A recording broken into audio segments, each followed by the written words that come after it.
Ok, bonsoir, merci. Je suis Alain Denis Icole pour CFoot. Déjà, merci Président pour tout ce que vous faites et avez déjà fait pour le football camerounais. Grâce à KSA, le Cameroun a le meilleur joueur, le plus grand joueur de l'histoire du continent africain, qui est Samuel Eto'o. Président, je pense que vous avez été assez clair et explicite dans votre exposé tout à l'heure et qu'on a juste envie de partir d'ici parce que ça a été assez clair. Mais j'aimerais poser une question beaucoup plus personnelle parce qu'on sait quand même que, et ça vous l'avez aussi relevé, Samuel Eto'o, qui est aujourd'hui président de la fédération, a été formé dans votre académie et lui-même, dans beaucoup de ses prises de parole dans l'espace public, parle souvent de vous comme son père, mon père Kadji, il le dit souvent. J'ai encore en mémoire récemment le vibrant témoignage qu'il a fait lors des obsèques de son défunt papa, en recommandant à Dieu de prendre soin aussi de votre papa, à vous qui est aussi décédé. Alors, ma question, je vais dire, elle est personnelle, c'est celle de savoir si Samuel Eto'o, qui est donc président de la fédération aujourd'hui et qui est votre fils, est-ce que vous, en tant que son père, avez entretenu des démarches pour pouvoir lui parler de cette situation de façon personnelle? Et bien plus encore, quelles sont vos relations aujourd'hui avec votre fils Samuel Eto'o? Merci.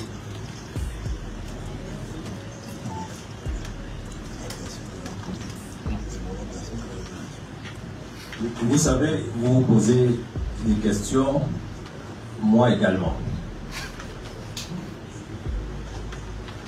Toujours est-il que je constate des faits.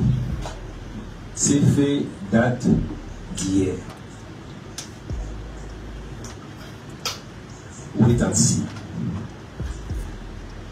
Je sais que la procédure aujourd'hui pour l'obtention ou la délivrance des visas de licence, ce n'est pas comme avant un service dédié à cela.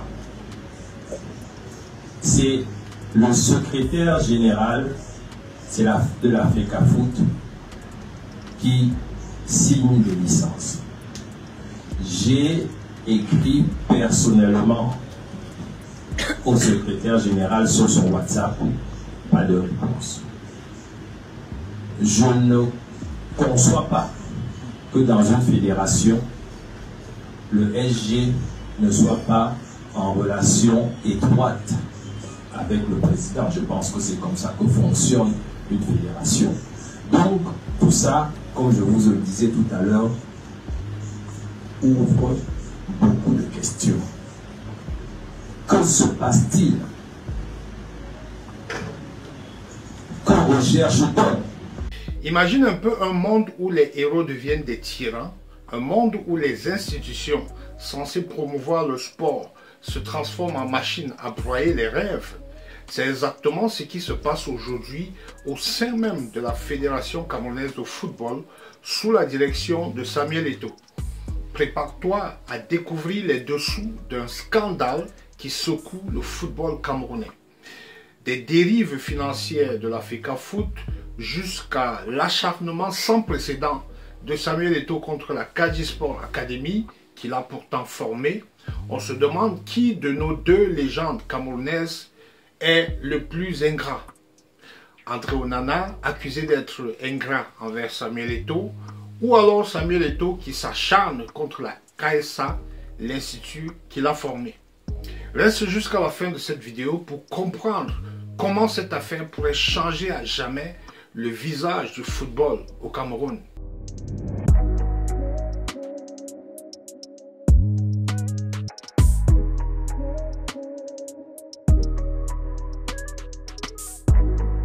La FECAFOOT semble faire face en ce moment à de graves problèmes de trésorerie, accumulant des dettes envers divers prestataires et hôtels.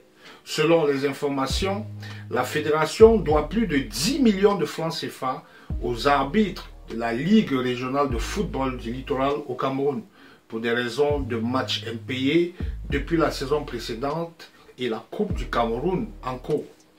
Cette situation a conduit les arbitres à suspendre leur participation aux compétitions régionales, menaçant la bonne tenue des championnats locaux. Des questions se posent également sur la gestion des fonds par la FECAFOOT. Des sources anonymes affirment que Samuel Eto'o aurait doublé son salaire personnel et engagé des dépenses extravagantes comme des séjours coûteux de plusieurs mois au Hilton Hotel de Yaoundé, alors qu'il aurait pu prendre tout simplement une résidence privée de fonction. Et même des voyages pour des influenceuses lors des différentes CAN, frôlant les 500 millions de francs CFA par an dans les caisses de la FECAFOOT. De plus, malgré un financement de plus de 100 millions de francs CFA pour l'achat de 2 bus, Eto'o aurait préféré acquérir une Land Cruiser 2022 à 80 millions de francs CFA pour son usage personnel. L'hôtel Massao Palace de Yaoundé a intenté une action en justice contre le président de la FECAFOOT, Samuel Eto'o, pour une facture impayée exigeant une consignation de 45 000 francs CFA. De même, la société de transport Buka Voyage a assigné la fédération pour des prestations non réglées, une affaire qui a été portée au pénal.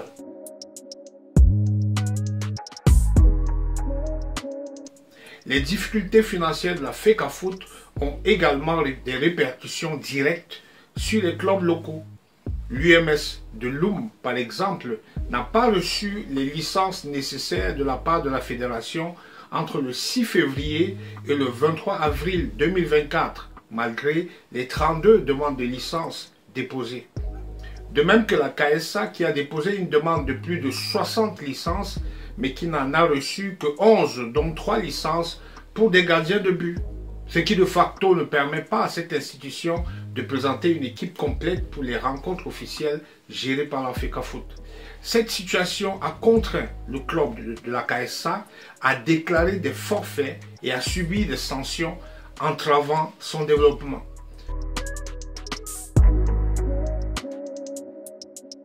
Parlons maintenant du conflit entre Samuel Eto'o et Gilbert Kadji de la Kadji Sport Academy. Au cœur de cette affaire se trouve le conflit entre Samuel Eto'o et Gilbert Kadji, promoteur et dirigeant de la Kadji Sport Academy. Bien que les détails exacts soient un peu flous, il semble que Samuel Eto'o et la FECAFOOT aient accusé Gilbert Kadji d'irrégularité présumée dans la gestion de son académie de football. Cette relation tendue entre père et fils remonterait à une ancienne facture impayée par la FECAFOOT à l'hôtel du groupe Kadji d'un montant de 7 millions de francs CFA. L'un des aspects les plus controversés de ce conflit concerne le refus de la FECAFOOT de délivrer les licences nécessaires aux joueurs de la KSA pour participer aux championnats locaux. À titre d'exemple, malgré une décision favorable de la FIFA, le jeune Ronnie Mim, transféré de la KSA à l'Olympique de Marseille il y a 18 mois, n'a toujours pas reçu son certificat international de transfert de la part de la FECAFOOT.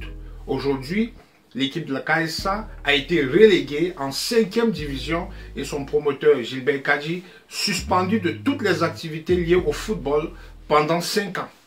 Ces mesures drastiques ont suscité de vives réactions dans le milieu du football camerounais, certains y voyant un acharnement personnel de Samuel Eto'o envers la KSA. Les accusations de match fixing et de fraude fiscale contre Samuel Eto'o ne font qu'ajouter de l'huile sur le feu. Des sources rapportent que des pressions sont exercées sur la FIFA pour destituer Eto'o de son poste de président de la FECAFOOT en raison de toutes ces graves accusations. La CAF a également ouvert une enquête sur ces allégations, ce qui pourrait avoir des répercussions majeures sur la carrière administrative de l'ancien footballeur. Au vu de tout cela, quelles seraient les conséquences pour le football camerounais?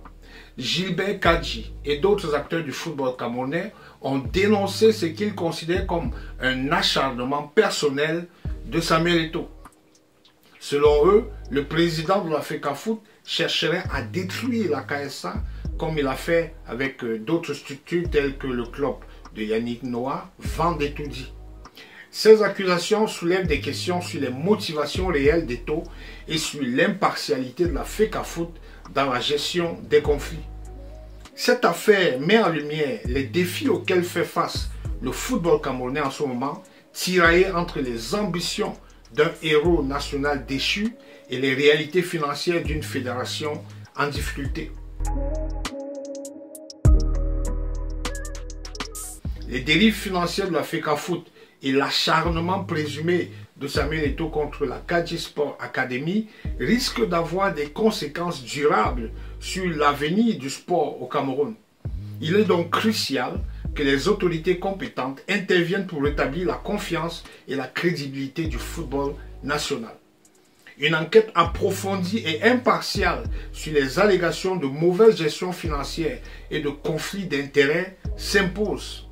De plus, il est essentiel de protéger les centres de formation comme la KSA ou encore l'école de football des brasseries du Cameroun et tous les autres centres à travers le pays. Des centres qui jouent un rôle crucial dans le développement des jeunes talents. En fin de compte, cette affaire soulève des questions fondamentales sur la gouvernance du football camerounais. Comment peut-on garantir une gestion transparente et équitable des ressources issues du football? Comment résoudre les conflits d'intérêts de manière juste et impartiale dans le football camerounais? Et surtout, comment préserver l'intégrité du sport et protéger les rêves des jeunes joueurs? Que pensez-vous des actions de Samuel Eto'o en tant que président de la FECAFOOT? Comment la fédération peut-elle rétablir sa crédibilité et sa stabilité financière?